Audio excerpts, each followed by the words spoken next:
ਵਾਹਿਗੁਰੂ ਜੀ ਕਾ ਖਾਲਸਾ, ਵਾਹਿਗੁਰੂ ਜੀ ਕੀ ਫਤਿਹ। ਸਤਨਾਮ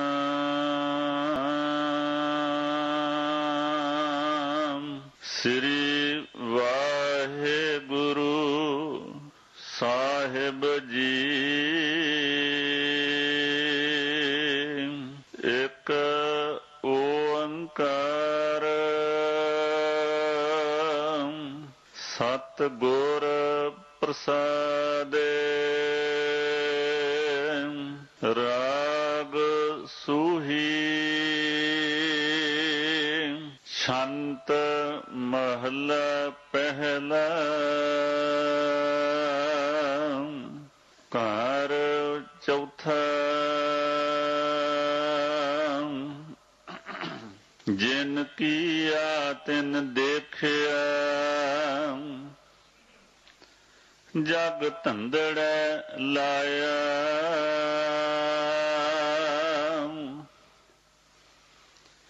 ਦਾਨ ਤੇਰੇ ਘਟ ਚਾਨਣਾ, ਤਨ ਚੰਦ ਦੀਪਾਇਆ।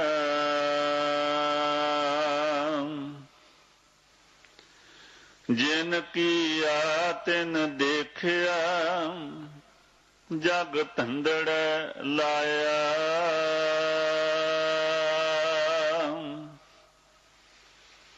ਦਾਨ ਤੇਰਾ ਘਟ ਚਾਨਣਾ,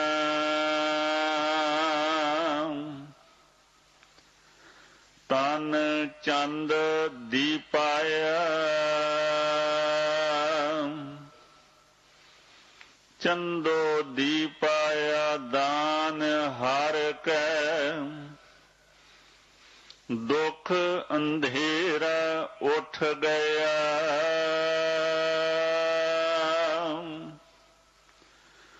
ਗੁਣ ਜਨ ਲਾੜੇ ਨਾਲ ਸੋਹੈ, ਪਰਖ ਮੋਹਣੀਐ ਲਿਆ। ਵਿਵਾਹੋ ਹੋਆ ਸੋ ਬਸੇਤੀ, ਪੰਚ ਸ਼ਬਦੀ ਆਇਆ। ਜਿਨ ਕੀਆ ਤਿਨ ਦੇਖਿਆ, ਜਗ ਧੰਦੜੈ ਲਾਇਆ। ਹਉ ਬਲਿਹਾਰੀ ਸਾਜਨ ਮੀਤਾ ਅਵਰੀਤਾ, ਇਹੋ ਤਨ ਜਿਨ ਸਿਉ ਗਾਡਿਆ। ਮਨ ਲੀੜਾ ਦੀਤਾ, ਲੀਆ ਤਾਂ ਦੀਆ ਮਾਨ ਜਿਨ ਸਿਉ। ਸੇ ਸੱਜਣ ਕਿਉ ਵਿਸਰਹਿ,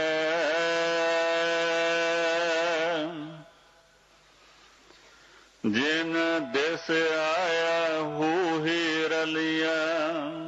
ਜੀਅ ਸੇਤੀ ਸੰਗ ਗਹਿ,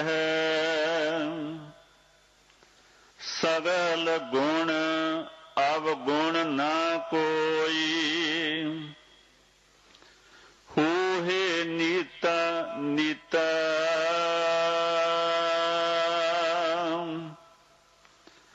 ਹਉ ਬਲਿਹਾਰੀ ਸਾਜਨ ਮੀਤਾ ਅਵਰੀਤਾ। ਗੁਣਾ ਕਾ ਹੋਵੈ ਵਾਸੁਲਾ, ਕੱਢ ਵਾਸ ਲਈਜੈ। ਜੇ ਗੁਣ ਹੋਵਨ ਸਾਜਨਾ, ਮਿਲ ਸਾਂਝ ਕਰੀਜੈ। ਸਾਂਝ ਕਰੀਜੈ ਗੁਣ ਹੈ ਕੇਰੀ, ਛੋੜ ਅਵਗੁਣ ਚੱਲੀਐ। ਪਹਿਰੇ ਪਟੰਬਰ ਕਰ ਅਡੰਬਰ, ਆਪਣਾ ਪਿੜ ਮਲੀਐ। ਜਿੱਥੈ ਜਾਏ ਬਹੀਐ ਭਲਾ ਕਹੀਐ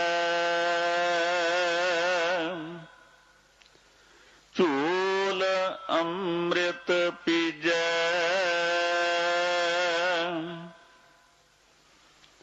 ਗੁਣਾ ਕਹੂ ਵੈ ਵਾਸੁਲਾ ਕੱਢ ਵਾਸ ਲਈ ਜੈ ਆਪ ਕਰੇ ਕਿਸ ਆਖੀਐ ਹੋਰ ਕਰੇ ਨ ਕੋਈ ਆਖਣ ਤਾ ਕਉ ਜਾਈਐ ਜੇ ਭੂਲੜਾ ਹੋਈ ਜੇ ਹੋਏ ਭੂਲਾ ਜਾਏ ਕਹੀਐ ਆਪ ਕਰਤਾ ਕਿਉ ਭੁੱਲੈ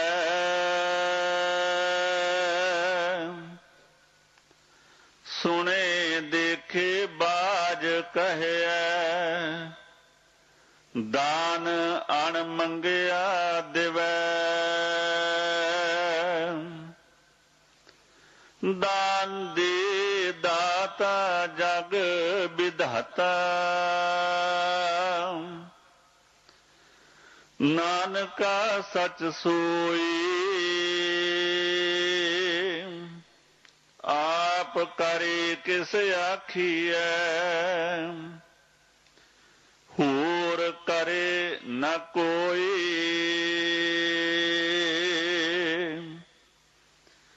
ਦਾਨ ਦੇ ਦਾਤਾ ਜਗ ਵਿਧਾਤਾ ਨਾਨਕਾ ਸਚ ਸੋਈ ਆਪ ਕਰੇ ਕਿਸ ਆਖੀਐ ਹੋਰ ਕਰੇ ਨ ਕੋਈ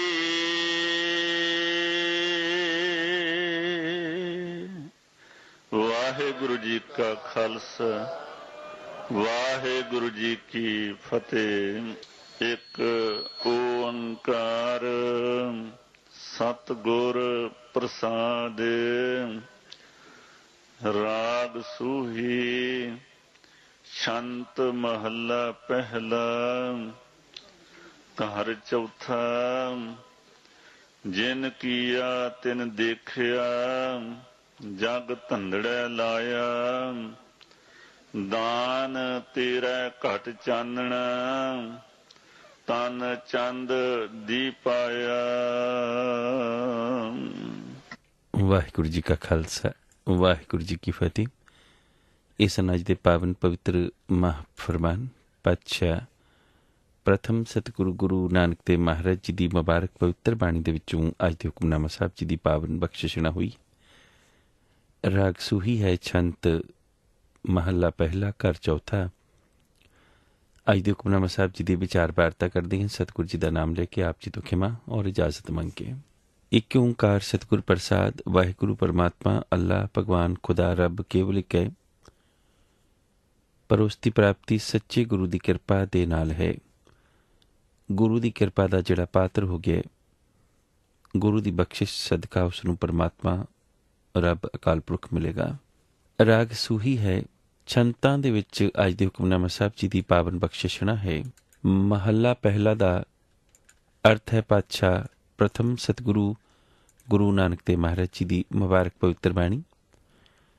ਔਰ ਛੰਤ ਗੁਣਾਂ ਦੇ ਗੀਤ ਨੇ, ਵਡਿਆਈ ਦੇ ਗੀਤ ਨੇ। ਛਾਤੀ ਸੀਤਲ ਮਨ ਸੁਖੀ ਛੰਤ ਗੋਬਿੰਦ ਗੁਣ ਗਾਏ। ਗੌੜੀ ਰਾਗ ਦੇ ਵਿੱਚ ਪਾਤਸ਼ਾਹ ਫਰਮਾਉਂਦੇ ਨੇ। ਗੁਰੂ ਗ੍ਰੰਥ ਸਾਹਿਬ ਜੀ ਦੇ ਸ਼ੁਭ ਅੰਗ 765 766 ਨੇ, ਜਿੱਥੇ ਅੱਜ ਦੇ ਹੁਕਮਨਾਮਾ ਸਾਹਿਬ ਜੀ ਸੁਭਾਇਮਾਨ ਨੇ। ਜਿਨ ਕੀਆ ਤਿਨ ਦੇਖਿਆ ਜਗ ਧੰਦੜੇ ਲਾਇਆ। ਦਾਨ ਤੇਰੇ ਘਟ ਚਾਨਣਾ ਤਨ ਚੰਦ ਦਿਪਾਇਆ। ਚੰਦੋ ਦਿਪਾਇਆ ਦਾਨ ਹਰ ਕੇ ਦੁੱਖ ਅੰਧੇਰਾ ਉੱਠ ਗਿਆ। ਗੁਣ ਜੰਜ ਲਾੜੇ ਨਾਲ ਸੋਹੇ ਪਰਖ ਮੋਹਣੀਆਂ ਲਿਆ। ਵਿਵਾਹੋ ਹੋਆ ਸੋਭ ਸੇਤੀ ਪੰਚ ਸਬਦੀ ਆਇਆ। जिन किया तिन देखिया जग धंधड़े लाया। आज ਦੇ ਹੁਕਮਨਾਮਾ ਸਾਹਿਬ ਜੀ ਦੀ ਇਹ ਪਹਿਲੀ ਮੁਬਾਰਕ ਪੰਕਤੀ ਹੈ। ਪਵਿੱਤਰ ਪੰਕਤੀ ਦੇ ਵਿੱਚ ਉਸ ਅਕਾਲ ਪੁਰਖ ਦੀ ਗੱਲ ਹੈ ਜਿਸ ਨੇ ਜਿਨ ਕੀਆ, ਜਿਸ ਨੇ ਕੀਤਾ ਹੈ ਇਹ ਸੰਸਾਰ, ਇਹ ਬ੍ਰਹਿਮੰਡ, ਇਹ ਸ੍ਰਿਸ਼ਟੀ ਜਿਸ ਨੇ ਬਣਾਈ ਹੈ। ਤਿੰਨ ਦੇਖਿਆ, ਦੇਖਣ ਦੀ ਇੱਕ ਕਿਰਿਆ ਹੈ। ਜਿਵੇਂ ਆਮ ਜ਼ਿੰਦਗੀ ਦੇ ਵਿੱਚ ਆਪਾਂ ਕਿਸੇ ਨੂੰ ਕਹਿ ਦਿੰਦੇ ਹਾਂ ਕਿ ਆ ਮੈਂ ਜਰਾ ਕਿ ਬਾਹਰ ਚੱਲਿਆ,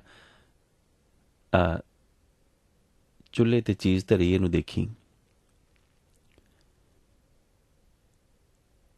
ਜਾਂ ਮੇਰੇ ਘਰ ਦੀ ਜਰਾ ਕਿ ਨਿਗਰਾਨੀ ਕਰੀ, ਦੇਖੀ ਜਰਾ, ਮੈਂ ਜਰਾ ਕਿ ਜਾ ਰਹੀ ਹਾਂ।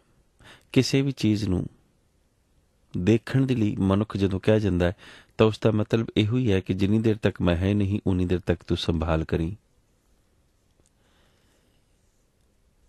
ਇਸ ਅਕਾਲ ਪੁਰਖ ਨੇ ਜਿਸ ਨੇ ਇਸ ਸ੍ਰਿਸ਼ਟੀ ਨੂੰ ਸਾਜਿਆ, ਬਣਾਇਆ ਹੈ, ਉਸ ਨੇ ਹੀ ਇਸ ਨੂੰ ਦੇਖਣਾ ਹੈ, ਭਾਵ ਉਸ ਨੇ ਹੀ ਇਸ ਦੀ ਸੰਭਾਲ ਕਰਨੀ ਹੈ ਔਰ ਉਸੇ ਨੇ ਹੀ ਇਸ ਦੀ ਸੰਭਾਲ ਕੀਤੀ ਹੈ।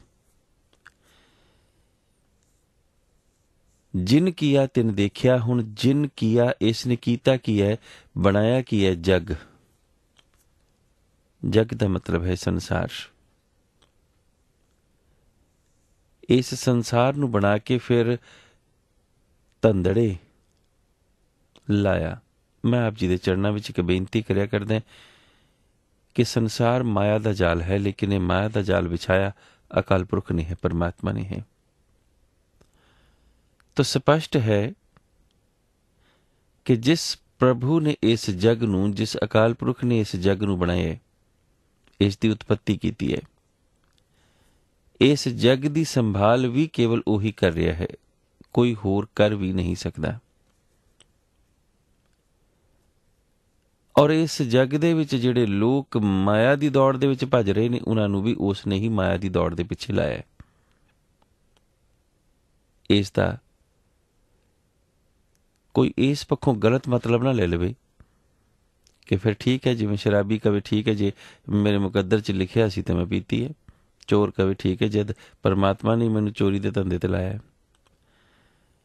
और ऐसा हुंदा है क्योंकि मनुख अपना गुनाह छुपाउण दे लई किसे ना किसे नूं तां दोषी करार दिंदा ही है, तां फिर परमात्मा ही क्यों नहीं, जद उसने ही सानूं इस धंधे विच लाया। बिल्कुल उसने ही इस धंधे विच लाया, लेकिन क्यों? क्योंकि जिहड़ी सूझ उसने दित्ती है, उस सूझ दे विच असीं धर्म की बिरती पैदा नहीं कर सके, इस करके असीं खुद उस धंधे तो निकलना नहीं चाहिया। क्योंकि परमात्मा ने सूझ की दित्ती है कि धंधे च मैं ही लाया, इस धंधे चों कड्डांगा भी मैं, लेकिन बाह तुसीं पकड़ानी होएगी। और देखना मैं ये है, इहो ही इम्तिहान है संसार विच कि किन्ने कु मैनूं बाह पकड़ाउंदे ने मेरा ध्यान करके। मैं तो देख ही रहा, मैं तो पाल ही रहा संसार नूं, धंधड़े लाया ही होया है। किन्ने को मैनू पुकार करके कहते ने मेरे को बाह दे, बाह दे, बाह दे बाप बीठला। किन्ने को कहणगे, किन्ने को कहणगे बाह पकड़ गुर काढ़िया। किन्ने को निकलना चाहणगे और किन्ने को फसना चाहणगे। इस दी सोझी भी परमात्मा ने ही दिती है। जिसनू सोझी आई है वह फसेगा, जिसनू धर्म की सोझी आ गई वह निकलेगा। क्योंकि सोझी राही मनुख संसारक सरीरक काम कर रहे, वो भी सोझी ही है, उहदे विच कोई शक नहीं है। मनुख ने इन्नियां वड्डियां वड्डियां जिहड़ियां चीज़ां इजाद कर लईयां ने। एक व्यक्ति ने मैनूं एक सवाल पुछया और सवाल बड़ा गहरा सी कि प्रकृति की किरत है, कोई भी किरत है प्रकृति की, जिवें मनुख पुराने जमाने दे विच घोड़ियां उपर सफ़र करिया करदा सी, गड्डियां उपर हाथियों उपर सफ़र करिया करदा सी। घोड़ा परमात्मा की किरत है, हाथी परमात्मा की किरत है। लेकिन परमात्मा की बनाई हुई किरत कुछ कु देर चलेगी फिर हफ जाएगी। घोड़ा किन्ना कु भज लेगा, लेकिन मनुख ने एक कार बना दी, एक जहाज बना दिता, हज़ारों ही मील तक चलता है और हफदा भी नहीं है। बिल्कुल ठीक है, लेकिन ये सूझ ਮਨੁੱਖ ਦੇ ਵਿੱਚ ਕਿਸ ਨੇ ਦਿੱਤੀ? ਪਰਮਾਤਮਾ ਨੇ, ਅਕਾਲ ਪੁਰਖ ਨੇ। ਸੂਝ ਰਾਹੀਂ ਮਨੁੱਖ ਨੇ ਉਡਾਰੀ ਮਾਰੀ, ਲੇਕਿਨ ਉਸ ਸੂਝ ਨੂੰ ਉਸਨੇ ਸੰਸਾਰ ਤੱਕ ਹੀ ਸੀਮਿਤ ਰੱਖਿਆ। ਅਗਰ ਇਸੇ ਹੀ ਸੂਝ ਨੂੰ ਉਹ ਮਿਸ਼ਰਤ ਕਰ ਦਿੰਦਾ ਅਕਾਲ ਪੁਰਖ ਦੇ ਨਾਮ ਦੇ ਨਾਲ, ਤਾਂ ਸੂਝ ਵੀ ਹੁੰਦੀ, ਵਾਹਿਗੁਰੂ ਦਾ ਨਾਮ ਵੀ ਹੁੰਦਾ। ਫਿਰ ਉਹ ਹਥਿਆਰ ਵੀ ਬਣਾਉਂਦਾ, ਲੇਕਿਨ ਉਸ ਦਾ ਇਸਤੇਮਾਲ ਠੀਕ ਢੰਗ ਦੇ ਨਾਲ ਕਰਦਾ। ਜਿਵੇਂ ਮਨੁੱਖ ਨੇ ਵਾਹਨ ਤਾਂ ਬਣਾਏ ਆਪਣੇ ਸਫ਼ਰ ਦੇ ਲਈ, ਉਸ ਦਾ ਠੀਕ ਇਸਤੇਮਾਲ ਵੀ ਕੀਤਾ, ਲੇਕਿਨ ਠੀਕ ਇਸਤੇਮਾਲ ਕਰਦਿਆਂ ਕਰਦਿਆਂ ਉਹਨਾਂ ਹੀ ਚੀਜ਼ਾਂ ਦਾ ਫਿਰ ਉਸਨੇ ਦੁਰ ਇਸਤੇਮਾਲ ਵੀ ਕੀਤਾ। ਉਸੇ ਹੀ ਵਾਹਨ ਦੇ ਵਿੱਚ ਉਸਨੇ ਫਿਰ ਵਿਸਫੋਟਕ ਸਮੱਗਰੀ ਵੀ ਭਰੀ ਔਰ ਧਰਮ ਦੇ ਹੀ ਨਾਮ ਉੱਪਰ ਕਿਸੇ ਬਿਲਡਿੰਗ ਦੇ ਨਾਲ ਜਾ ਕੇ ਟਕਰਾ ਦਿੱਤੀ। ਤਾਂ ਕੀ ਉਸ ਨੂੰ ਆਪਾਂ ਧਰਮ ਦੀ ਸੋਝੀ ਕਹਾਂਗੇ? ਉਸ ਨੂੰ ਉਸਨੇ ਜਹਾਦ ਕਿਹਾ, ਆਪਣੇ ਆਪ ਨੂੰ ਸ਼ਹੀਦ ਕਿਹਾ। ਕਿਉਂਕਿ ਕਿਸੇ ਨੂੰ ਕੋਈ ਫੈਸਲਾ ਨਹੀਂ ਹੈ ਕਿ ਕਿਸੇ ਨੂੰ ਕੋਈ ਸ਼ਹੀਦ ਕਰਾਰ ਦੇਵੇ। ਕਿਸੇ ਨੂੰ ਕੋਈ ਫੈਸਲਾ ਨਹੀਂ, ਕਿਸੇ ਨੂੰ ਇਹ ਕਰਨ ਦਾ ਫੈਸਲਾ ਦਿੱਤਾ ਹੀ ਨਹੀਂ ਗਿਆ ਕਿ ਉਸ ਦਾ ਰੁਤਬਾ ਕੀ ਹੈ। ਇਹ ਰੁਤਬਾ ਪਰਮਾਤਮਾ ਹੀ ਡਿਸਾਈਡ ਕਰੇਗਾ ਕਿ ਉਹ ਗੁਰਮੁਖ ਹੈ, ਉਹ ਮਨਮੁਖ ਹੈ, ਉਹ ਨਿੰਦਕ ਹੈ, ਉਹ ਜਹਾਦੀ ਹੈ, ਉਹ ਸ਼ਹੀਦ ਹੈ। ਲੇਕਿਨ ਮਨੁੱਖ ਕੀ ਕਰੇਗਾ? ਮਨੁੱਖ ਕੇਵਲ ਆਪਣੇ ਕਰਮ ਕਰੇਗਾ। ਇਸ ਕਰਕੇ ਸਤਿਗੁਰ ਨੇ ਇਹਨਾਂ ਸਾਰੇ ਚੱਕਰ ਕਰਮ ਦੇ ਵਿੱਚ ਮਨੁੱਖ ਨੂੰ ਕੱਢਦਿਆਂ ਹੋਇਆ ਇੱਕ ਬੜੀ ਪਿਆਰੀ, ਇੱਕ ਬੜੀ ਕਮਾਲ ਦੀ ਸੋਝੀ ਦੇ ਦਿੱਤੀ, ਔਰ ਬੜੇ ਸ਼ਾਰਟ ਔਰ ਬੜੇ ਚੰਗੇ ਢੰਗ ਦੇ ਨਾਲ ਸਮਝਾ ਕੇ ਕਿ ਤੂੰ ਆਪਣਾ ਮਨ ਆਪਣੇ ਅਕਾਲ ਪੁਰਖ ਦੇ ਹਵਾਲੇ ਕਰ ਦੇ, ਬਸ ਗੱਲ ਮੁੱਕ ਗਈ। ਧੰਦੜੇ ਉਹੀ ਲਾਏਗਾ, ਲੇਕਿਨ ਜਦ ਤੂੰ ਆਪਣਾ ਮਨ ਆਪਣੇ ਅਕਾਲ ਪੁਰਖ ਦੇ ਹਵਾਲੇ ਕੀਤਾ ਹੋਏਗਾ, ਫਿਰ ਤੈਨੂੰ ਕਿਹੜੇ ਧੰਦੜੇ ਉਹ ਲਾਏਗਾ ਇਹ ਉਹ ਦੇਖੇਗਾ। ਕਿਉਂਕਿ ਚੋਰ ਵੀ ਚੋਰੀ ਦੇ ਧੰਦੜੇ ਲੱਗਾ ਹੋਇਆ, ਖਿਮਾ ਕਰਨੀ, ਜੁਆਰੀ ਵੀ ਜੂਏ ਦੇ ਧੰਦੜੇ ਲੱਗਾ ਹੋਇਆ, ਬੇਬਚਾਰੀ ਵੀ, ਭ੍ਰਸ਼ਟਾਚਾਰੀ ਵੀ, ਸਾਰੀ ਹੀ। ਔਰ ਖਿਮਾ ਕਰਨੀ, ਚੋਰ ਨੇ ਸਿਆਸੀ ਲੋਕ ਲੇਕਿਨ ਹੱਥ ਜੋੜ ਕੇ ਕਿਵੇਂ ਨਮਰਤਾ ਦੇ ਨਾਲ ਵਾਸਤਾ ਪਾ ਰਹੇ ਹੁੰਦੇ ਨੇ ਕਿ ਅਸੀਂ ਤੁਹਾਡੀ ਸੇਵਾ ਕਰਨੀ ਹੈ। ਆਪ ਵੀ ਦੇਖਦੇ ਹੋ ਔਰ ਹੁਣ ਵੀ ਦੇਖੋਗੇ ਕਿ ਚੋਣਾਂ ਗੁਰਦੁਆਰੇ ਦੀਆਂ ਲੜਨੀਆਂ ਨੇ, ਹੱਥ ਵੀ ਜੋੜਨਗੇ, ਆਪਣੇ ਆਪ ਨੂੰ ਗੁਰਸਿੱਖ ਵੀ ਅਖਵਾਉਣਗੇ, ਵਾਸਤਾ ਵੀ ਸਿੱਖੀ ਦਾ ਹੀ ਪਾਉਣਗੇ, ਲੇਕਿਨ ਵਿੱਚੋਂ ਅੰਦਰੋਂ ਸ਼ਰਾਬਾਂ ਵੀ ਵੰਡਣਗੇ, ਰੁਪਏ ਵੀ ਵੰਡਣਗੇ ਅੰਦਰੋਂ। ਹੁਣ ਜਿਸ ਨੇ ਭ੍ਰਸ਼ਟਾਚਾਰੀ ਦੇ ਨਾਲ ਕੋਈ ਚੀਜ਼ ਹਾਸਲ ਕੀਤੀ ਹੈ, ਕਿ ਉਸ ਦਾ ਉਹ ਸਦ ਇਸਤੇਮਾਲ ਕਰੇਗਾ, ਚੰਗਾ ਇਸਤੇਮਾਲ ਕਰੇਗਾ? ਉਸ ਦਾ ਉਹ ਦੁਰ ਇਸਤੇਮਾਲ ਹੀ ਕਰੇਗਾ। ਤਾਂ ਧੰਦੜੇ ਪਰਮਾਤਮਾ ਨੇ ਹੀ ਲਾਇਆ ਮਨੁੱਖ ਨੂੰ, ਲੇਕਿਨ ਇੱਕ ਸੋਚ ਦੇ ਦਿੱਤੀ ਹੈ। ਹੁਣ ਉਸ ਸੋਚ ਦੇ ਵਿੱਚ ਮਨੁੱਖ ਨੇ ਉਸ ਸੋਚ ਦਾ ਸੰਸਾਰਕ ਇਸਤੇਮਾਲ ਕੀਤਾ ਤਾਂ ਉਡਾਨ ਭਰ ਲਈ, ਲੇਕਿਨ ਸੰਸਾਰਕ ਇਸਤੇਮਾਲ ਦੀ ਸੂਝ ਦੇ ਨਾਲ ਮਨੁੱਖ ਜਿੰਨੀ ਮਰਜ਼ੀ ਵੱਡੀ ਉਡਾਨ ਭਰ ਲਵੇ, ਉਹ ਪਰਮਾਤਮਾ ਤੱਕ ਨਹੀਂ ਅਪੜ ਸਕਦਾ, ਉਹ ਅਕਾਲ ਪੁਰਖ ਤੱਕ ਨਹੀਂ ਅਪੜ ਸਕਦਾ। ਅਕਾਲ ਪੁਰਖ ਤੱਕ ਅਪੜਨ ਦੇ ਲਈ ਵੀ ਉਡਾਨ ਹੀ ਹੈ, ਲੇਕਿਨ ਉਹ ਉਡਾਨ ਉਸ ਦੇ ਧਰਮ ਦੀ ਸੋਝ ਹੈ। ਇੱਕ ਸੋਝੀ ਦੁਨਿਆਵੀ ਹੈ, ਇੱਕ ਸੋਝੀ ਧਰਮ ਦੀ ਹੈ। ਦੁਨਿਆਵੀ ਸੋਝੀ ਦੇ ਨਾਲ ਮਨੁੱਖ ਨੇ ਆਪਣੇ ਸਫ਼ਰ ਨੂੰ ਬੜਾ ਆਰਾਮਦਾਇਕ ਬਣਾ ਲਿਆ, ਲੇਕਿਨ ਅਗਰ ਇਹੋ ਹੀ ਆਤਮਿਕ ਸੋਝੀ, ਧਰਮ ਦੀ ਸੋਝੀ ਵੀ ਆ ਜਾਂਦੀ, ਤਾਂ ਧਰਮ ਦਾ ਇਹ ਵੀ ਤਾਂ ਇੱਕ ਸਫ਼ਰ ਹੈ ਧਰਮ ਦਾ, ਉਹ ਸਫ਼ਰ ਵੀ ਆਰਾਮਦਾਇਕ ਹੀ ਹੋ ਜਾਣਾ ਸੀ। ਉਹ ਪੈਂਡੇ ਵੀ ਆਰਾਮ ਦੇ ਨਾਲ ਕੱਟ ਜਾਣੇ ਸੀ। ਜਿਸ ਪੈਂਡੇ ਮਹ ਅੰਧ ਗੁਬਾਰਾ ਹੈ, ਜੈ ਪੈਂਡੇ ਮਹ ਅੰਧ ਗੁਬਾਰਾ, ਹਰ ਕਾ ਨਾਮ ਸੰਗ ਉਜਿਆਰਾ। ਮਨੁੱਖ ਨੂੰ ਪਤਾ ਹੈ ਕਿ ਜਿੱਥੇ ਰਾਤ ਪੈ ਜਾਂਦੀ ਉੱਥੇ ਉਹ ਟਾਰਚ ਬਾਲ ਲੈਂਦਾ, ਉੱਥੇ ਉਹ ਲਾਈਟਾਂ ਬਾਲ ਲੈਂਦਾ, ਉਸ ਦੀ ਕਾਰ ਦੀਆਂ ਲਾਈਟਾਂ ਆਪਣੇ ਆਪ ਜਗ ਪੈਂਦੀਆਂ ਨੇ ਜਿੱਥੇ ਰਾਤ ਪੈ ਜਾਂਦੀ ਹੈ, ਔਰ ਉਸ ਨੂੰ ਕੋਈ ਫਿਕਰ ਨਹੀਂ ਹੈ, ਆਰਾਮ ਦੇ ਨਾਲ ਫਿਰ ਵੀ ਬੈਠਾ ਹੋਇਆ। ਅਨੇਥਾ ਸੋਚ ਕੇ ਦੇਖਣਾ ਕਿ ਜੇ ਮਨੁੱਖ ਨੂੰ ਪਤਾ ਲੱਗੇ ਕਿ ਉਸ ਦੇ ਕੋਲ ਲਾਈਟ ਨਹੀਂ ਹੈ ਔਰ ਥੋੜ੍ਹੀ ਦੇਰ ਬਾਅਦ ਰਾਤ ਪੈਣ ਵਾਲੀ ਹੈ, ਜੇ ਉਸ ਦੇ ਕੋਲ ਰਜਾਈ ਨਹੀਂ ਹੈ ਔਰ ਥੋੜ੍ਹੀ ਦੇਰ ਬਾਅਦ ਠੰਡ ਪੈਣ ਵਾਲੀ ਹੈ, ਤਾਂ ਉਹੀ ਮਨੁੱਖ ਚਿੰਤਾਤੁਰ ਹੋ ਜਾਂਦਾ ਹੈ। ਲੇਕਿਨ ਮਨੁੱਖ ਨਿਸ਼ਚਿੰਤ ਹੈ, ਰਾਤ ਪੈਣੀ ਹੈ, ਲੇਕਿਨ ਕੋਈ ਫਿਕਰ ਨਹੀਂ ਹੈ, ਕਿਉਂਕਿ ਉਸਨੇ ਪਹਿਲਾਂ ਹੀ ਇੰਤਜ਼ਾਮ ਕੀਤਾ ਹੋਇਆ। ਸਫ਼ਰ ਲੰਬਾ ਹੈ, ਲੇਕਿਨ ਉਸਨੂੰ ਕੋਈ ਫਿਕਰ ਨਹੀਂ ਹੈ, ਕਿਉਂਕਿ ਉਸਦੇ ਕੋਲ ਆਰਾਮਦਾਇਕ ਵਾਹਨ ਨਹੀਂ। ਤੇ ਧਰਮ ਦਾ ਸਫ਼ਰ ਤੈਅ ਕਰਨ ਦੇ ਲਈ ਵੀ ਸਤਿਗੁਰ ਨੇ ਸਾਨੂੰ ਇੱਕ ਵਾਹਨ ਹੀ ਦਿੱਤਾ, ਖਿਮਾ ਕਰਨੀ। ਨਾਨਕ ਸਤਿਗੁਰ ਗੁਰੂ ਨਾਨਕ ਦੇਵ ਮਹਾਰਾਜ ਜੀ ਨੇ ਉਸ ਵਾਹਨ ਨੂੰ ਜਹਾਜ਼ ਕਿਹਾ, ਬੋਹਿਤ ਕਿਹਾ, ਨਾਮ ਦਾ ਜਹਾਜ਼। ਜਿਸ ਜਹਾਜ਼ ਤੇ ਜਿਹੜਾ ਚੜ੍ਹ ਗਿਆ, ਚੜ੍ਹੇ ਸੋ ਉਤਰੇ ਪਾਰ, ਉਹ ਪਾਰ ਹੋ ਗਿਆ। ਕਿਉਂਕਿ ਜਹਾਜ਼ ਉੱਪਰ ਪਾਰ ਉਹੀ ਹੋਏਗਾ ਜਿਹੜਾ ਚੜ੍ਹ ਸਕੇਗਾ, ਜਿਹੜਾ ਚੜ੍ਹਨ ਦੀਆਂ ਰਿਕੁਆਇਰਮੈਂਟਸ ਪੂਰੀਆਂ ਕਰੇਗਾ। ਜਿਸ ਦੇ ਕੋਲ ਰਿਕੁਆਇਰਮੈਂਟਸ ਨਹੀਂ ਹੈ, ਸਾਹਮਣੇ ਖੜਾ ਜਹਾਜ਼, ਪਰ ਜਹਾਜ਼ ਵਾਲੇ ਉਸ ਨੂੰ ਸਵਾਰ ਨਹੀਂ ਕਰਨਗੇ।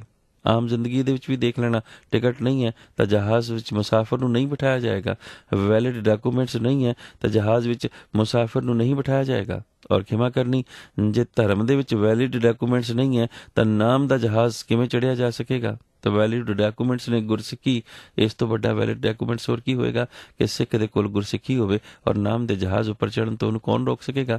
ਜੋਰ ਤੁਮਹਾਰੇ ਸੁਖ ਵਚਾਂ ਸੱਚ ਸ਼ਬਦ ਨਿਸ਼ਾਨ, ਜਿਸ ਦੇ ਕੋਲ ਸੱਚੇ ਸ਼ਬਦ ਦੀ ਨਿਸ਼ਾਨੀ ਹੈ ਉਸ ਨੂੰ ਕੋਈ ਰੋਕ ਨਹੀਂ ਸਕੇਗਾ।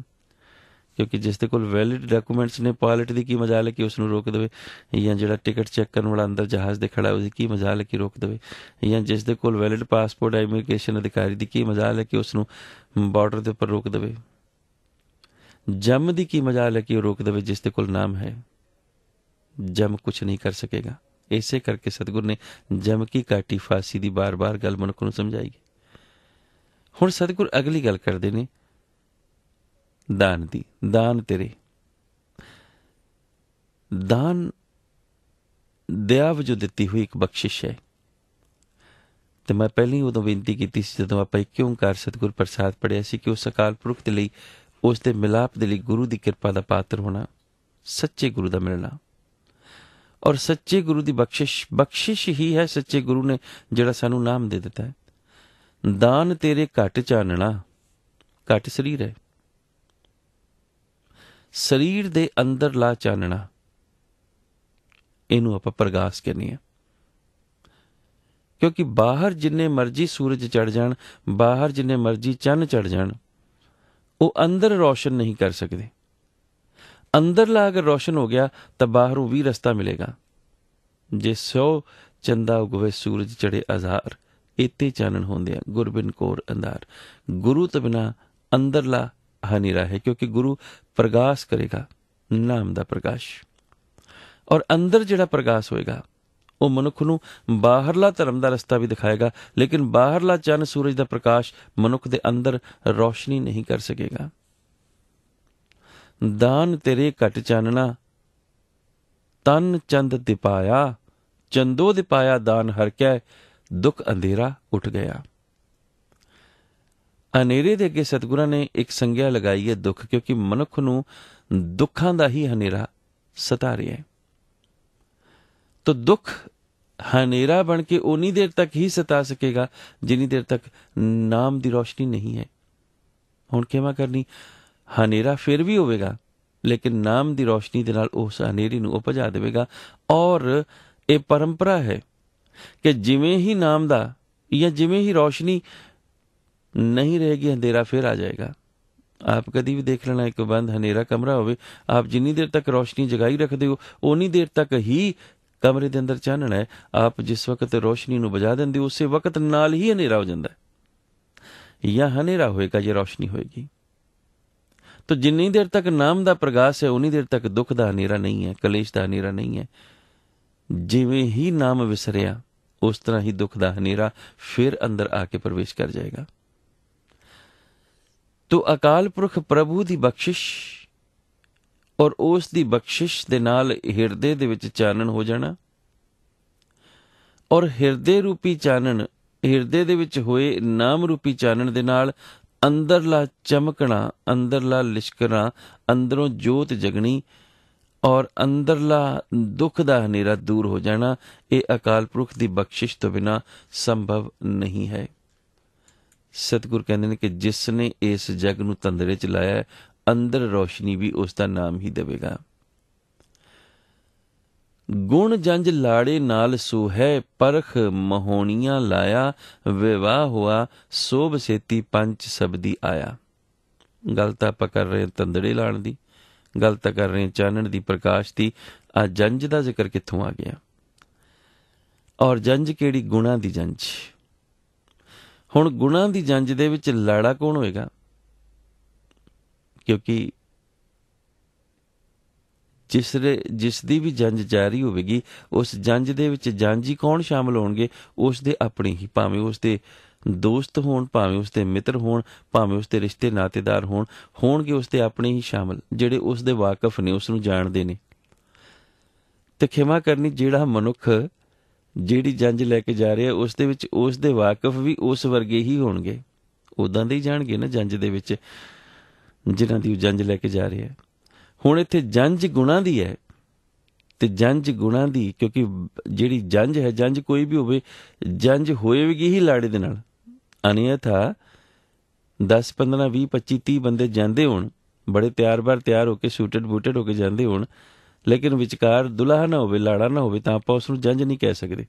ਲੇਕਿਨ ਉਸੇ ਵਕਤ ਉਹਨਾਂ 15-20 ਬੰਦਿਆਂ ਦੇ ਵਿੱਚ ਇੱਕ ਵਿਅਕਤੀ ਨੂੰ ਘੋੜੀ ਤੇ ਬਿਠਾ ਕੇ ਖੜਾ ਕਰ ਦਿਓ ਜਿਹਦੇ ਸਿਹਰਾ ਬੰਨਿਆ ਹੋਵੇ, ਜਿਹਨੂੰ ਲਾੜਾ ਕਿਹਾ ਜਾਂਦਾ ਹੋਵੇ, ਉਸੇ ਵਕਤ ਲੋਕ ਉਸ ਨੂੰ ਜੰਝ ਕਹਿਣੀ ਸ਼ੁਰੂ ਕਰ ਦਿੰਦੇ ਨੇ। ਹੁਣ ਗੁਣਾਂ ਦੀ ਜੰਝ ਹੈ। ਜੰਝ ਤਾਂ ਵੈਸੇ ਵੀ ਲਾੜੇ ਤੋਂ ਬਿਨਾਂ ਨਹੀਂ ਸੋਭਦੀ, ਲੇਕਿਨ ਗੁਣਾਂ ਦੀ ਜੰਝ ਵਿੱਚ ਲਾੜਾ ਕੌਣ ਹੈ ਤੇ ਲਾੜਾ ਵਿਆਹਣ ਕਿਸ ਨੂੰ ਚੱਲਿਆ? ਮੋਹਣੀਆ। ਮੋਹਣੀਆ ਕੌਣ ਹੈ? ਮੋਹਣੀਏ ਉਹ ਇਸਤਰੀ ਹੈ ਜਿਸ ਨੇ ਆਪਣਾ ਜੀਵਨ ਇਸ ਕਦਰ ਖੂਬਸੂਰਤ ਬਣਾ ਲਿਆ, ਜਿਹੜੀ ਜੀਵ ਰੂਪੀ ਆਤਮਾ ਹੈ। ਸੁੰਦਰਤਾ ਦੀ ਸੁੰਦਰ ਜੀਵ ਰੂਪੀ ਉਹ ਇਸਤਰੀ ਜਿਸ ਨੇ ਆਪਣੇ ਆਪ ਹੀ ਆਪਣੇ ਮਨ ਨੂੰ ਮੋਹ ਲੈਣ ਵਾਲੀ ਉਸ ਪ੍ਰਕਿਰਿਆ ਤੋਂ ਦੂਰ ਕਰਕੇ ਆਪਣੀ ਜੀਵ ਰੂਪੀ ਸੁੰਦਰਤਾ ਨੂੰ ਬਹਾਲ ਕਰ ਲਿਆ। ਤੋ ਸੁੰਦਰ ਜੀਵ ਰੂਪੀ ਇਸਤਰੀ ਨੂੰ ਸਤਿਗੁਰਾਂ ਨੇ ਮੋਹਣੀਆ ਕਿਹਾ ਹੈ। ਹੁਣ ਜੰਝ ਗੁਣਾਂ ਦੀ ਹੈ, ਕਿਉਂਕਿ ਪ੍ਰਭੂ ਦੀ ਬਖਸ਼ਿਸ਼ ਦੀ ਆਪਾਂ ਗੱਲ ਕਰ ਰਹੇ ਹਾਂ। ਜਿਹੜੀ ਜਗਤ ਅੰਦਰੇ ਲਾਇਆ ਪਹਿਲੀਆਂ ਜਿਹੜੀਆਂ ਪਾਵਨ ਪੰਕਤੀਆਂ ਉੱਪਰ ਆਪਾਂ ਵਿਚਾਰ ਕੀਤਾ ਹੈ, ਇਸ ਦੇ ਵਿੱਚ ਗੱਲ ਗੁਰੂ ਬਖਸ਼ਿਸ਼ ਦੀ ਹੋ ਰਹੀ ਹੈ ਤੇ ਗੁਰੂ ਦੇ ਬਖਸ਼ਿਸ਼ ਦੇ ਨਾਲ ਹਿਰਦੇ ਦੇ ਵਿੱਚ ਪ੍ਰਕਾਸ਼ ਹੋਇਆ। ਦੁੱਖ ਦਾ, ਅਗਿਆਨਤਾ ਦਾ ਹਨੇਰਾ, ਦੁੱਖ ਕਲੇਸ਼ ਇਹ ਗੁਰੂ ਦੀ ਕਿਰਪਾ ਦੇ ਨਾਲ ਪ੍ਰਕਾਸ਼ ਸਦਕਾ ਦੂਰ ਹੋਇਆ। ਠੀਕ ਉਸ ਤਰ੍ਹਾਂ ਸਤਿਗੁਰ ਨੇ ਮਿਸਾਲ ਦਿੱਤੀ, ਜਿਵੇਂ ਜੰਝ ਲਾੜੇ ਦੇ ਨਾਲ ਹੀ ਸੋਭਦੀ ਹੈ ਤੇ ਜੇ ਵਾਹਿਗੁਰੂ ਦੇ ਨਾਮ ਦੇ ਗੁਣ ਅੰਦਰ ਪ੍ਰਵੇਸ਼ ਕਰ ਗਏ ਨੇ ਤਾਂ ਗੁਣਾਂ ਦਾ ਲਾੜਾ ਤਾਂ ਇੱਕੋ ਅਕਾਲ ਪੁਰਖ ਹੀ ਹੋ ਸਕਦਾ, ਹੋਰ ਕੋਈ ਨਹੀਂ। ਕਿਉਂਕਿ ਉਹ ਅਕਾਲ ਪੁਰਖ ਗੁਣਾਂ ਦਾ ਲਾੜਾ ਅਗਰ ਇਸ ਜੀਵ ਰੂਪੀ ਇਸਤਰੀ ਜਿਹੜੀ ਕਿ ਸਾਡੀ ਆਤਮਾ ਹੈ, ਉਹ ਗੁਣਾਂ ਨੂੰ, ਯਾਨੀ ਕਿ ਜਿਹੜਾ ਗੁਣਾਂ ਦਾ ਲਾੜਾ ਹੈ, ਜਿਵੇਂ ਮੈਂ ਬੇਨਤੀ ਕੀਤੀ ਸੀ ਕਿ ਜਿਹੜਾ ਲਾੜਾ ਹੈ ਉਸ ਦੇ ਰਿਸ਼ਤੇਦਾਰ ਹੀ ਉਸ ਦੀ ਬਰਾਤ ਵਿੱਚ ਸ਼ਾਮਲ ਨੇ, ਔਰ ਜਿਸ ਨੂੰ ਉਹ ਵਿਆਹੁਣ ਦੇ ਲਈ ਚੱਲਿਆ, ਅਸਲ ਰਿਸ਼ਤਾ ਉਸ ਦੇ ਨਾਲ ਕਾਇਮ ਹੋਣਾ ਜਿਸ ਨੂੰ ਵਿਆਹੁਣ ਦੇ ਲਈ ਚੱਲਿਆ। ਇਸੇ ਕਰਕੇ ਉਧਰੋਂ ਵੀ ਜਿਸ ਨੇ ਲਾੜੇ ਦੇ ਨਾਲ ਵਿਆਹਣਾ ਹੈ, ਅਸਲ ਰਿਸ਼ਤਾ ਉਹਨਾਂ ਦੋਨਾਂ ਦਾ ਆਪਸ ਦੇ ਵਿੱਚ ਕਾਇਮ ਹੋਣਾ ਹੈ। ਬਾਕੀ ਦੇ ਜਿਹੜੇ ਉਹਨਾਂ ਵੱਲੋਂ ਵੀ ਆਏ ਨੇ, ਇੱਧਰੋਂ ਵੀ ਆਏ ਨੇ, ਉਹ ਆਪਣੇ ਆਪਣੇ ਘਰ ਚਲੇ ਜਾਣਗੇ। ਮਿਲਾਪ ਕੇਵਲ ਲਾੜੇ ਲਾੜੀ ਦਾ ਹੀ ਹੋਏਗਾ। ਗੁਣਾਂ ਦਾ ਲਾੜਾ ਅਕਾਲ ਪੁਰਖ ਹੈ ਔਰ ਗੁਣਾਂ ਦੇ ਲਾੜੇ ਦੇ ਨਾਲ ਵਿਆਹੁਣ ਦੇ ਲਈ ਮੋਹਣੀ ਜੀਵ ਰੂਪੀ ਉਹ ਇਸਤਰੀ, ਕਿਉਂਕਿ ਗੁਣਾਂ ਦੇ ਲਾੜੇ ਦੇ ਨਾਲ ਵਿਆਹ ਹੋਣਾ, ਇਸ ਕਰਕੇ ਉਸ ਨੇ ਆਪਣੇ ਆਪ ਨੂੰ ਵੀ ਮੋਹਣੀ ਭਾਵ ਬਹੁਤ ਖੂਬਸੂਰਤ ਬਣਾ ਲਿਆ। ਮਨ ਕਰਕੇ ਉਹ ਵੀ ਖੂਬਸੂਰਤ ਹੈ, ਕਿਉਂਕਿ ਲਾੜਾ ਜਿਸ ਵਕਤ ਲਾੜੀ ਨੂੰ ਵਿਆਹਣ ਜਾਏਗਾ, ਲਾੜੀ ਸ਼ਿੰਗਾਰ ਕਰੇਗੀ, ਤਿਆਰ ਹੋ ਰਹੀ ਹੋਵੇਗੀ। ਤੇ ਜਿਹੜੀ ਆਤਮਕ ਲਾੜੀ ਹੈ ਉਸ ਦਾ ਸ਼ਿੰਗਾਰ ਕੀ ਹੈ? ਸ਼ਬਦ, ਵਾਹਿਗੁਰੂ ਦੇ ਨਾਮ ਦਾ ਹਿਰਦੇ ਵਿੱਚ ਵਸਾਣਾ। ਤਾਂ ਸਤਿਗੁਰ ਕਹਿੰਦੇ ਜਿਸ ਜੀਵ ਰੂਪੀ ਇਸਤਰੀ ਨੇ ਆਪਣੇ ਜੀਵਨ ਨੂੰ ਪ੍ਰਭੂ ਰੂਪੀ ਲਾੜੇ ਦੀ ਸਿਫਤ ਸਲਾਹ ਦੇ ਨਾਲ ਸੁੰਦਰ ਬਣਾ ਲਿਆ, ਉਸ ਨੇ ਇਸ ਦੀ ਕਦਰ ਨੂੰ ਸਮਝ ਕੇ ਪ੍ਰਭੂ ਨੂੰ ਆਪਣੇ ਹਿਰਦੇ ਦੇ ਵਿੱਚ ਵਸਾ ਲਿਆ। ਸਮਝੋ ਉਸ ਵਕਤ ਵਿਆਹ ਹੋ ਗਿਆ। ਵਿਵਾਹ ਹੁਆ ਸੋਭ ਸੇਤੀ ਪੰਚ ਸਬਦੀ ਆਇਆ। ਸੋਭ ਸੇਤੀ, ਸੇਤੀ ਹੁੰਦਾ ਨਾਲ, ਸੋਭ ਸੋਭਾ।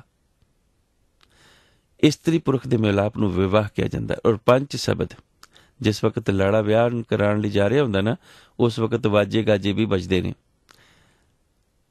ਲੇਕਿਨ ਇੱਥੇ ਕਿਸ ਕਿਸਮ ਦੇ ਵਾਜੇ ਵੱਜ ਰਹੇ ਨੇ? ਪੰਜ ਸ਼ਬਦ, 5 ਕਿਸਮਾਂ ਦੇ ਸਾਜ਼ਾਂ ਦੇ ਨਾਲ ਵੱਜਣ ਦੀਆਂ ਆਵਾਜ਼ਾਂ। 5 ਸ਼ਬਦ ਦੀ ਧੁਨ 5 ਕਿਸਮਾਂ ਦੇ ਸਾਜ਼ਾਂ ਦੇ ਵੱਜਣ ਤੋਂ ਪੈਦਾ ਹੋਈ ਇੱਕ ਮਿਲਵੀਂ ਸੁਰ, ਜਿਸ ਦੇ ਵਿੱਚ ਇੱਕ ਰਸ ਆਨੰਦ ਆਉਂਦਾ ਹੈ।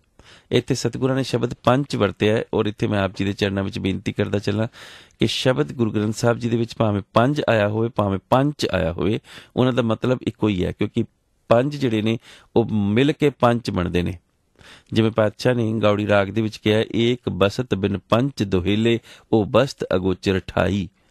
ਜਾਂ ਫਿਰ ਸੂਈ ਰਾਗ ਦੇ ਵਿੱਚ ਪਾਤਸ਼ਾਹ ਨੇ ਕਿਹਾ, ਸਹਿਜ ਮਿਲਾਏ ਹਰਮਨ ਪਾਏ ਪੰਚ ਮਿਲੇ ਸੁਖ ਪਾਇਆ। ਯਾਨੀ ਕਿ ਪੰਜ ਪ੍ਰਧਾਨ ਹੁੰਦੇ ਨੇ। ਜਿਵੇਂ ਪਿੰਡ ਦੇ ਵਿੱਚ ਚੌਧਰੀ ਆਦਿ ਮਿਲ ਕੇ ਪੰਚ ਇੱਕ ਆਪਣੀ ਪੰਚਾਇਤ ਬਣਾ ਲੈਂਦੇ ਨੇ, ਉਹਨਾਂ ਨੂੰ ਪੰਚ ਕਿਹਾ ਜਾਂਦਾ ਹੈ। ਤਾਂ ਮਨੁੱਖ ਦੀ ਜੀਵਨ ਦੇ ਵਿੱਚ 5 ਗੁਣ ਪ੍ਰਧਾਨ ਨੇ।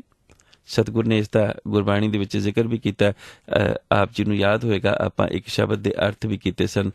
ਜਿਸ ਵਕਤ ਕਿਸੇ ਵਿਅਕਤੀ ਵੱਲੋਂ, ਸ਼ਾਇਦ ਕਿਸੇ ਬੀਬੀ ਜੀ ਵੱਲੋਂ ਰਿਕੁਐਸਟ ਕੀਤੀ ਗਈ ਸੀ ਕਿ ਇਹ ਸ਼ਬਦ ਦੇ ਕੀ ਅਰਥ ਹੋ ਸਕਦੇ ਨੇ, ਜਿਹਦੇ ਵਿੱਚ ਪਾਤਸ਼ਾਹ ਕਹਿੰਦੇ ਪੰਚ ਮਨਾਏ, ਪੰਚ ਰੁਸਾਏ, ਪੰਚ ਵਸਾਏ, ਪੰਚ गवाए। ये पंच पंच पंच है, पंच का ही जिक्र है, लेकिन किहड़े पंच बनाने ने, किहड़े पंच रुसाने ने, किहड़े पंच वसाने ने, किहड़े पंच गवाने ने, इहदा जिक्र आपां उस वक्त कीता सी। खैर एक लंबी विचार है, फिर इस वक्त किसी वक्त इस शब्द के आपां अर्थ कर देंगे। तो इत्थे मैं जिहड़ी गल कर रहा सी वो सी कि पंच परवान पंच प्रधान, इहदा मतलब पंज ही है। तो सिख धर्म के मुताबिक जिहड़े पंच ने गुर घर दी, जिवें सतगुरु जी ने कहा ना, गुर घर की मर्यादा पंचो पंचो पाहल पूर्व पीन होए तनखाही बख्शे ने। पातशाह जी दे जिहड़े रहतनामे ने उन्हां दे विच इह पावन शब्द आया कि जिसने पंजां दी पोहल नहीं लही वो पंज गुणा तो कदी भी जाणू नहीं हो सकदा। जिहड़ा पंज गुणा तो जाणू नहीं हो सकदा वो पंच दोषां नूं अपने अंदरों कढ नहीं सकदा। सो ये भी एक बहुत लंबी विचार है, इस ते भी आपां किसी वक्त फिर विचार जरूर कर लवांगे। तो पंज जिहड़े है वो इत्थे पंच जिहड़े है इत्थे प्रतीक है पंज दा, यानी कि 5। तो स्पष्ट रूप दे विच जिहड़े इहदे अर्थ आपां लैणे ने वो ये है कि पंज किस्मां दे साजां दे नाल जिहड़ी पैदा हुंदी है धुनी, एक रस उस नूं कहा जांदा है, लेकिन वो आनंद है। तो एक रस आनंद देण वाला फिर कौन है? पंच शब्दी कौन है? शब्दां राहीं सानूं ज्ञान दा आनंद देण वाला कौन है? गुरु, अकाल पुरख। सो इत्थे इसका मतलब गुरु है या अकाल पुरख है। तो स्पष्ट है जी। हुण अगली गल आपां करदे हां। चंतो दिपाया दान हर कै दुख अंधेरा उठ गया, गुण जंज लाड़े नाल सोहे परख मोहणियां लिया, विवाह हुआ सोभ सेती पंच सबदी आया, जिन किया तिन देखिया जग तंदड़े लाया। गल सतगुर ने उत्थे ही आके फिर फिनिश कीती है कि इस गल तो समझ जाना कि संसार दे विच लाड़ा इक्को ही है, एका पुरख सबाए नार, वो लाड़ा अकाल पुरख है। और जिसने उस नाल विआहना उसनूं शिंगार करना होएगा। जिस जीव रूपी इस्त्री ने उस दे नाल विवाह करना है उसनूं शिंगार करना होएगा, और उसका शिंगार शब्दां दे नाल ही है। शब्द गुरु ज्ञान देवेगा, ये गुरु ज्ञान का शिंगार ही मिलाप करावेगा, अन्यथा नहीं। और उन्नी देर तक ये गल समझ नहीं लगेगी कि जग नूं तंदड़े लाण वाला वो अकाल पुरख परमात्मा आप ही है। सतगुर कहंदे ने हों बलिहारी साजना मीता अवरीता, ए तन जिनस्यो गाडिया मन लियड़ा दीता, लिया त दिया मान जिनस्यो से सजन क्यों विसर है, जिन दस आया होहर लिया जिया सेती गह रहे, सगल गुण अवगुण ना कोई होह नीता नीता, हों बलिहारी साजना मीता अवरीता। सतगुरां दी एक खूबसूरती इस शब्द दे विच कि जिथों पातशाह गल शुरू कर रहे हैं उत्थे ही पातशाह लिया के फिर गल मुका रहे हैं। हुण इत्थे पहली गल सतगुरां ने कीती, हों बलिहारी साजना मीता अवरीता। अवरीता कहंदे ने जिहड़ी जिस उत्ते माया दा पर्दा ना पिया होवे, ओपन, जिस विच कोई दोष ना होवे, अवरीता दोष तो रहत होवे जिहड़ी। सतगुर कहंदे हों बलिहारी साजना मीता अवरीता, ए तन जिन स्यों गाडिया, गाडिया भाव जिस दे नाल ए तन दा मिलाप हो गया, मिल गया, तन शरीर है। मन लीतड़ा दीता, मन दे लैण दी और देण दी क्रिया, क्योंकि जिस वक्त प्रेमी दो आपस दे विच मिलदे ने, वो कहंदे ने कि मैं अपना दिल तेनू दे दिता, तेरा दिल आप ले लिया, तू मैनू अपना दिल दे, मैं तेनू अपना दिल दियां। ਉਹਦਾ मतलब की है कि अज तो बाद तेरियां इच्छावां मेरियां इच्छावां इक्को ही हो जाण। इत्थे आपां दिल मन अकाल पुरख नूं देना है, क्योंकि उस दियां इच्छावां दे अगे आपां अपने आप नूं सरैंडर करना है। हुण स्पष्ट रूप दे विच पातशाह जिहड़े इस पावन बंद दे विच सानूं गल समझाਉਂਦੇ ने। पातशाह कहंदे ने मैं उन्हां सज्जणा तो सदके हाँ, किन्हां तो जिहड़े अवरीता ने, जिहड़े माया दे प्रभाव तो परे ने, भाव जिन्हां अंदर माया दा दोष नहीं है। क्योंकि संसार दे विच मैं बेनती आप जी दे चरणां विच बार बार इहो करना कि माया करंसी नहीं है, माया मोहनी है। भाव मोह तो पैदा होया कोई भी वो पदार्थ, कोई वो चीज़ जिहड़ी मनुख नूं गुनाहां वल लै जांदी है। हुण ज़ाहिर तौर पर जे पुत्र मोह है तो पुत्र मोह प्यो नूं गुनाहां वल लै जाएगा कि मैं जिन्ना मर्जी गुनाह कर लवां, भ्रष्टाचार कर लवां, किसी तरीके अपने पुत्र लई उस सीट तैयार कर देवां जिहड़ी अज दे उत्ते मैं बैठा होया, तो इस तरह फिर वो भ्रष्टाचारी हो जाएगा। ਸਤਿਗੁਰ ਕਹਿੰਦੇ ਨੇ ਕਿ ਮੈਂ ਉਹਨਾਂ ਤੋਂ ਬਲਿਹਾਰ ਜਿਨ੍ਹਾਂ ਉੱਪਰ ਅਜਿਹਾ ਪਰਦਾ ਨਹੀਂ ਹੈ, ਜਿਨ੍ਹਾਂ ਦੀ ਸੰਗਤ ਦੇ ਨਾਲ ਸਾਂਝ ਪੈਂਦੀ ਹੈ। ਕਿਉਂਕਿ ਸੰਗਤ ਦੇ ਵਿੱਚ ਜਾ ਕੇ ਵੀ ਮਨੁੱਖ ਕਈ ਵਾਰੀ ਸਾਂਝ ਨਹੀਂ ਕਰਦਾ, ਇੱਦਾਂ ਹੀ ਉਠਾਉਂਦਾ, ਕਿਉਂਕਿ ਉਸ ਨੂੰ ਸਮਝ ਨਹੀਂ ਲੱਗਦੀ ਕਿ ਉਹ ਕਰਨ ਕੀ ਗਿਆ ਸੀ ਸੰਗਤ ਦੇ ਵਿੱਚ। ਆਪਣੀਆਂ ਗੱਲਾਂ, ਦੁਨਿਆਵੀ ਗੱਲਾਂ ਕਰਕੇ ਆ ਜਾਂਦਾ, ਜਾਂ ਚੋਣਾਂ ਲੜ ਕੇ ਉੱਥੋਂ ਗੁਰਦੁਆਰੇ ਤੋਂ ਵਾਪਸ ਆ ਜਾਂਦਾ। ਸਾਂਝ ਜਿਹੜੀ ਹੈ ਉਹ ਮੁਲਾਕਾਤ ਹੈ, ਭੇਟ ਹੈ। ਤਾਂ ਸਤਿਗੁਰ ਕਹਿੰਦੇ ਸਤਸੰਗਤ ਦੇ ਵਿੱਚ ਜਦੋਂ ਗੁਰਸਿੱਖਾਂ ਦੇ ਨਾਲ ਸਾਂਝ ਮਿਲਦੀ ਹੈ, ਸਾਂਝ ਪੈਂਦੀ ਹੈ, ਐਸੇ ਸੱਜਣ ਕਦੇ ਭੁੱਲਣੇ ਨਹੀਂ ਚਾਹੀਦੇ। ਇਹ ਤਨ ਜਿਨਸੋ ਗੱਡਿਆ ਮਨ ਲੀਤੜਾ ਦਿੱਤਾ ਲਿਆ ਤਦੀਆ ਮਨ ਜਿਨਸੋ ਸੇ ਸਾਜਨ ਕਿਉਂ ਵਿਸਰੇ, ਕਿਉਂ ਭੁੱਲਿਓ? ਕਦੀ ਨਹੀਂ ਭੁੱਲਣਾ ਉਹਨਾਂ ਨੂੰ ਜਿਨ੍ਹਾਂ ਨੇ ਵਾਹਿਗੁਰੂ ਦਾ ਨਾਮ ਸਾਨੂੰ ਦ੍ਰਿੜ ਕਰਾਇਆ। ਜਿਨ ਦਸ ਆਇਆ ਹੋ ਰਲਿਆ ਜੈ ਸੇਤੀ ਗਹਿਰਿਆ ਸਗਲ ਗੁਣ ਅਵਗੁਣ ਨਾ ਕੋਈ ਹੋ ਨੀਤਾ ਨੀਤਾ ਹੋਂ ਬਲਿਹਾਰੀ ਸਾਜਨਾ ਮੀਤਾ ਅਵਰਿਤਾ। ਫਿਰ ਸਤਿਗੁਰ ਨੇ ਗੱਲ ਉੱਥੇ ਜਾ ਕੇ ਖਤਮ ਕੀਤੀ ਹੈ। ਨੀਤਾ ਦਾ ਮਤਲਬ ਹੈ ਨਿਤ ਹੀ ਨਿਤ, ਭਾਵ ਸਦਾ ਹੀ ਸਦਾ। ਤਾਂ ਸਤਿਗੁਰ ਸਪਸ਼ਟ ਰੂਪ ਦੇ ਵਿੱਚ ਕਹਿੰਦੇ ਨੇ ਕਿ ਜਿਨ੍ਹਾਂ ਗੁਰਮੁਖਾਂ ਦੇ ਨਾਲ ਸਾਂਝ, ਉਹਨਾਂ ਦੇ ਦਰਸ਼ਨ ਕੀਤਿਆਂ ਆਤਮਿਕ ਖੁਸ਼ੀਆਂ ਹੀ ਨਸੀਬ ਹੁੰਦੀਆਂ ਨੇ। ਉਹੀ ਸੰਗਤ ਦੇ ਵਿੱਚ ਸਤਸੰਗੀ ਹੋ ਕੇ ਮੇਰੇ ਸੱਜਣ ਨੇ। ਸਤਿਗੁਰ ਕਹਿੰਦੇ ਜਿਨ੍ਹਾਂ ਦੇ ਵਿੱਚ ਸਾਰੇ ਗੁਣ ਹੀ ਗੁਣ ਹੁੰਦੇ ਨੇ, ਔਗਣ ਉਹਨਾਂ ਦੇ ਨੇੜੇ ਨਹੀਂ ਆਉਂਦਾ। ਪਾਤਸ਼ਾਹ ਕਹਿੰਦੇ ਮੈਂ ਸਦਕੇ ਹਾਂ ਉਹਨਾਂ ਤੋਂ। ਗੁਣਾ ਕਾ ਹੋਵੇ ਵਾਸਲਾ ਕਢਵਾਸ ਲਈ ਜੇ। ਵਾਸਲਾ ਕਹਿੰਦੇ ਨੇ ਭਾਂਡੇ ਨੂੰ, ਵੈਸਲ ਜਿਹੜਾ ਜਿਹਦੇ ਵਿੱਚ ਗੁਣਾ ਦੀ ਖੁਸ਼ਬੂ ਹੁੰਦੀ ਹੈ। ਤੋ ਵਾਸ ਜਿਹੜੀ ਹੈ ਉਹ ਆਪਣੇ ਆਪ ਦੇ ਵਿੱਚ ਇੱਕ ਸੁਗੰਧੀ ਦਾ ਪ੍ਰਤੀਕ ਹੈ, ਖੁਸ਼ੀ ਦਾ ਪ੍ਰਤੀਕ ਹੈ। ਗੁਣਾ ਕਾ ਹੋਏ ਵਾਸਲਾ ਕਢਵਾਸ ਲਈ ਜੇ, ਜੇ ਗੁਣ ਹੋਵਨ ਸਾਜਨਾ ਮਿਲ ਸਾਂਝ ਕਰੀ ਜੇ। ਸਾਂਝ ਕਰੀ ਜੇ ਗੁਣ ਹੈ ਕੇਰੀ ਛੋੜ ਅਵਗੁਣ ਚੱਲੀਐ, ਪਹਿਰੇ ਪਟੰਬਰ ਅਰ ਅਡੰਬਰ ਆਪਣਾ ਪਿੰਡ ਮਲੀਏ। ਜਿੱਥੇ ਜਾਏ ਬਹੀਏ ਭਲਾ ਕਹੀਏ ਝੋਲ ਅੰਮ੍ਰਿਤ ਪੀਜੈ। ਗੁਣਾ ਕਾ ਹੋਏ ਵਾਸਲਾ ਕਢਵਾਸ ਲਈ ਜੇ। ਬੜੀ ਕਮਾਲ ਗੱਲ ਸਤਿਗੁਰ ਨੇ ਸਾਨੂੰ ਸਮਝਾ ਦਿੱਤੀ ਹੈ। ਗੁਣਾ ਕਾ ਵਾਸਲਾ, ਜਿਸ ਮਨੁੱਖ ਦੇ ਕੋਲ ਗੁਣਾ ਦਾ ਵਾਸਲਾ ਹੈ, ਭਾਵ ਜਿਸ ਦੇ ਕੋਲ ਗੁਣਾ ਦਾ ਖਜ਼ਾਨਾ ਹੈ, ਭਾਵ ਜਿਹੜਾ ਗੁਣਾ ਦੀ ਸੁਗੰਧੀ ਦੇ ਨਾਲ ਭਰਿਆ ਹੋਇਆ, ਸਤਿਗੁਰ ਕਹਿੰਦੇ ਨੇ ਫਿਰ ਉਸ ਦਾ ਲਾਭ ਕਿਉਂ ਨਾ ਲਿਆ ਜਾਏ।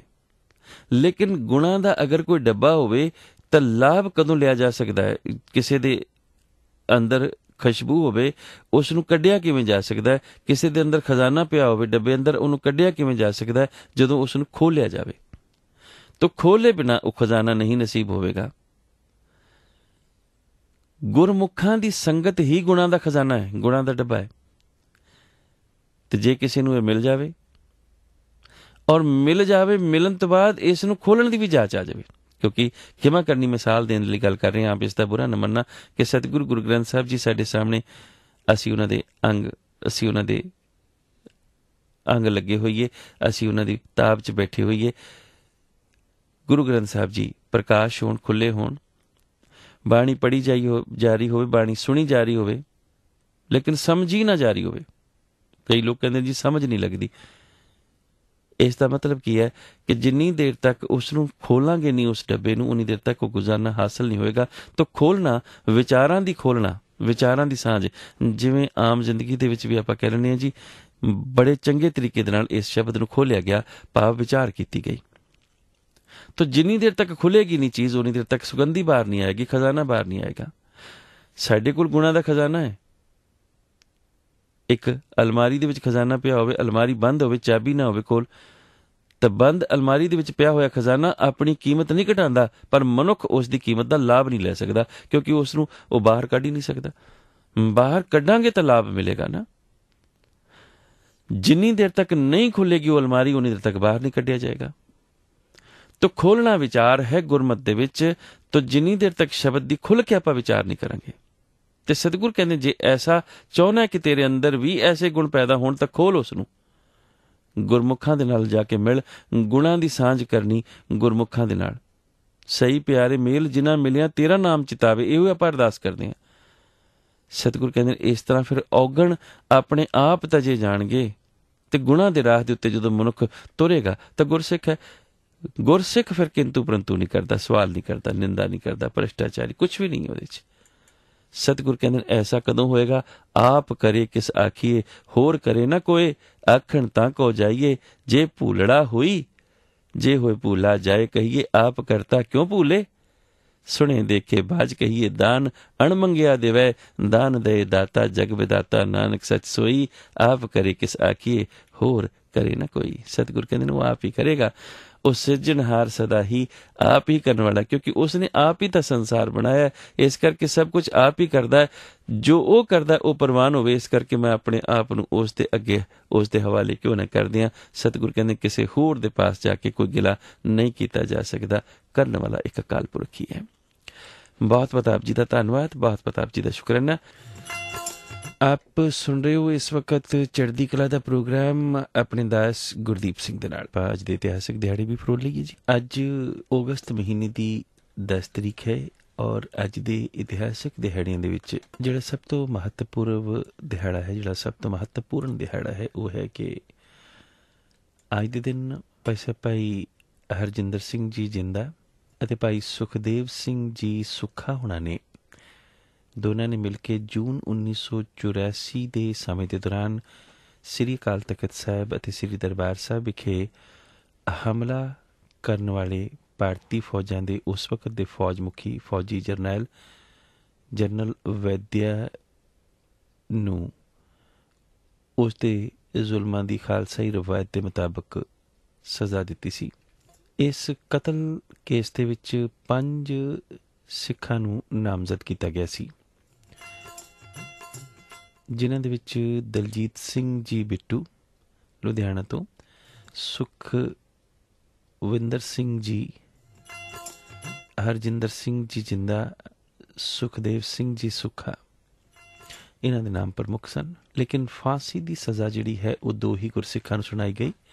9 ਅਕਤੂਬਰ 1992 ਵਾਲੇ ਦਿਨ ਸ਼ਹੀਦ ਭਾਈ ਹਰਜਿੰਦਰ ਸਿੰਘ ਜੀ ਜਿੰਦਾ ਅਤੇ ਭਾਈ ਸੁਖਦੇਵ ਸਿੰਘ ਜੀ ਸੁੱਖਾ ਉਹਨਾਂ ਨੂੰ ਪੂਨਾ ਦੀ ਜੇਲ੍ਹ ਦੇ ਵਿੱਚ ਸਜ਼ਾ ਸੁਣਾ ਦਿੱਤੀ ਗਈ, ਸਜ਼ਾ ਦੇ ਦਿੱਤੀ ਗਈ, ਖਿਮਾ ਕਰਨੀ। ਉਹਨਾਂ ਨੂੰ ਫਾਂਸੀ ਦੇ ਫੰਦੇ ਉੱਪਰ ਲਟਕਾ ਦਿੱਤਾ ਗਿਆ। ਬੇਸ਼ੱਕ ਪਹਿਲਾਂ ਕੁਰਹਿਤਾਂ ਜਾਂ ਪਤਿਤ ਪੁਣਾ ਸੀ, ਲੇਕਿਨ ਅੰਮ੍ਰਿਤ ਛਕਣ ਤੋਂ ਬਾਅਦ ਉਹਨਾਂ ਨੇ ਇਹ ਪਾਵਨ ਸ਼ਹਾਦਤ ਪਾਈ ਹੈ। ਔਰ ਉਹਨਾਂ ਦੇ ਬਾਬਤ ਇੱਕ ਲਿਖਿਆ ਹੋਇਆ ਖਤ ਉਹਨਾਂ ਦੀ ਆਪਣੀ ਹੀ ਜ਼ੁਬਾਨੀ ਕਿ ਦਿੱਲੀ ਪੁਲਿਸ ਵੱਲੋਂ ਕਿਵੇਂ ਉਹਨਾਂ ਨੂੰ ਤਸ਼ੱਦਦ ਕੀਤਾ ਗਿਆ। ਮੈਂ ਇਹ ਆਪ ਜੀ ਦੇ ਵਿਚਾਰ ਗੋਚਰੇ ਧਿਆਨ ਗੋਚਰੇ ਲਿਆਵਾਂਗਾ। ਭਾਈ ਹਰਜਿੰਦਰ ਸਿੰਘ ਜੀ ਜਿੰਦਾ ਹੋਣਾ ਵੱਲੋਂ ਇਹ ਉਹਨਾਂ ਦੀ ਆਪਣੀ ਲਿਖੀ ਹੋਈ ਕਹਾਣੀ ਹੈ, ਜ਼ੁਬਾਨੀ ਹੈ, ਜੋ ਮੈਂ ਹੁਣ ਤੋਂ ਕੁਝ ਦੇਰ ਬਾਅਦ ਆਪ ਜੀ ਨੂੰ ਸਰਵਣ ਕਰਵਾਵਾਂਗਾ। ਅੱਜ ਦੇ ਦਿਨ ਭਾਵ 10 ਅਗਸਤ 1938 ਵਾਲੇ ਦਿਨ ਕਰਤਾਰ ਸਿੰਘ ਜੀ ਕੀਰਤੀ ਅਤੇ ਗੁਰਦਿੱਤ ਸਿੰਘ ਜਿਹੜੇ ਮੰਦਾਲੀ ਤੋਂ ਸਨ, ਉਹਨਾਂ ਨੂੰ ਅਨੂਪ ਸਿੰਘ ਦੇ ਕਤਲ ਕੇਸ ਦੇ ਸੰਬੰਧ ਦੇ ਵਿੱਚ ਉਹਨਾਂ ਉੱਪਰ ਕੇਸ ਚੱਲਿਆ ਸੀ।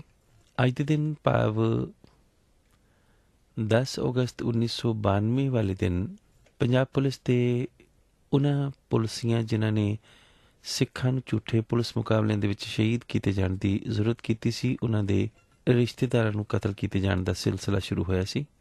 ਜ਼ਿਕਰ ਕਰਦੇ ਚੱਲੀਏ ਕਿ ਹੁਣ ਤੱਕ ਕੁਝ ਬਹੁਤ ਵੱਡੇ ਗੁਰਸਿੱਖ ਜਿਵੇਂ ਸੁਖਦੇਵ ਸਿੰਘ ਜੀ ਬੱਬਰ ਅਤੇ ਗੁਰਜੰਟ ਸਿੰਘ ਜੀ ਬੁੱਧ ਸਿੰਘ ਵਾਲਾ ਜੀ ਨੂੰ ਝੂਠੇ ਪੁਲਿਸ ਮੁਕਾਬਲਿਆਂ ਦੇ ਵਿੱਚ ਮਾਰਿਆ ਗਿਆ ਸੀ। ਅਤੇ ਅੱਜ ਦੇ ਦਿਨ 10 ਅਗਸਤ 1992 ਵਾਲੇ ਦਿਨ ਸੰਗਰੂਰ ਜ਼ਿਲ੍ਹੇ ਵਿੱਚ ਸਿੱਖਾਂ ਵੱਲੋਂ ਇਹਨਾਂ ਪੁਲਿਸ ਕਰਮਚਾਰੀਆਂ ਜਿਨ੍ਹਾਂ ਨੇ ਇਹਨਾਂ ਕਤਲਾਂ ਦੇ ਵਿੱਚ ਉਹਨਾਂ ਨੂੰ ਸ਼ਹੀਦ ਕਰਨ ਦੇ ਵਿੱਚ ਹਿੱਸਾ ਲਿਆ ਸੀ, ਉਹਨਾਂ ਦੇ ਕੁਝ ਰਿਸ਼ਤੇਦਾਰਾਂ ਨੂੰ ਕਤਲ ਕਰ ਦਿੱਤਾ ਗਿਆ ਸੀ। ਅੱਜ ਦੇ ਦਿਨ ਹੀ ਮੱਖਣ ਸਿੰਘ ਅਤੇ ਬਲਵਿੰਦਰ ਸਿੰਘ ਭੈਣੀ, ਇਹਨਾਂ ਤੋਂ ਇਲਾਵਾ ਮਲਕੀਤ ਸਿੰਘ ਫੌਜੀ ਅਤੇ ਉਸ ਦੀ ਪਤਨੀ ਨੂੰ ਵੀ ਕਤਲ ਕਰ ਦਿੱਤਾ ਗਿਆ ਸੀ। ਤੋ ਇਹ